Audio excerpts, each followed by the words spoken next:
Villa Tereso konverentsikeskuses korraldas Eesti Põletikulise Soolehaiguse Selts koostöös Lääne-Virumaa puuetega inimeste kojaga infopäeva.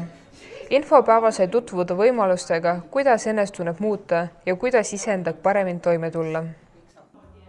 Meil on kaks põhilist haigusgruppi, et üks on kroonitõbi ja teine on haavandlik koliit. Ja nad koonduvadki 3 tähe alla ingliskeelsed IBD ehk siis inflammatory bowel disease. Neid kahte haigust on tegelikult väga raske diagnoosida just algstaadiumis, sellepärast et kõhuhädadega arsti juurde minnes sul võib olla 100 muud asja.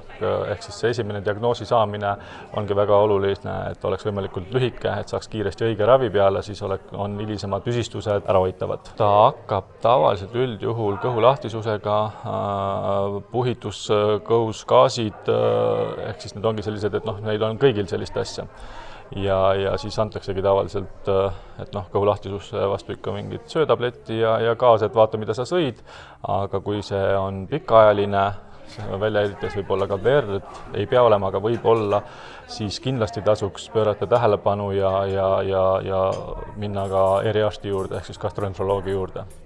Tuge saab kindlasti patsiendi seltsi üritustel osaledes, kohtudes teiste sama diagnoosiga inimestega, kuulates, kuidas nemad on hakkama saanud, kuidas on nemad leidnud endale leevendust, sest meditsiin ravib tagajärgi, ehk siis sa oled haige, aga inimene on tervik ja sul on vaja ka reaalselt elus hakkama saada muude probleemidega.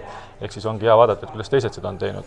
Ja igal ühel on see erinev, aga ma usun, et kui sa jõuad sinna, et sa lepid selle haigusega, siis sa saad ka ennast hakata nagu teadlikult parandama.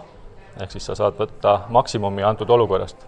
Et kui teil see haigus on olemas ja te olete mõelnud, et kas liituda seltsiga või mitte, siis kindlasti liituge seltsiga või vähemalt liituge uudiskirjaga, et te oleksite kursis erinevate üritustega, sest mida rohkem meid on, seda rohkem me saame igaühe erinevate huvide eest seista.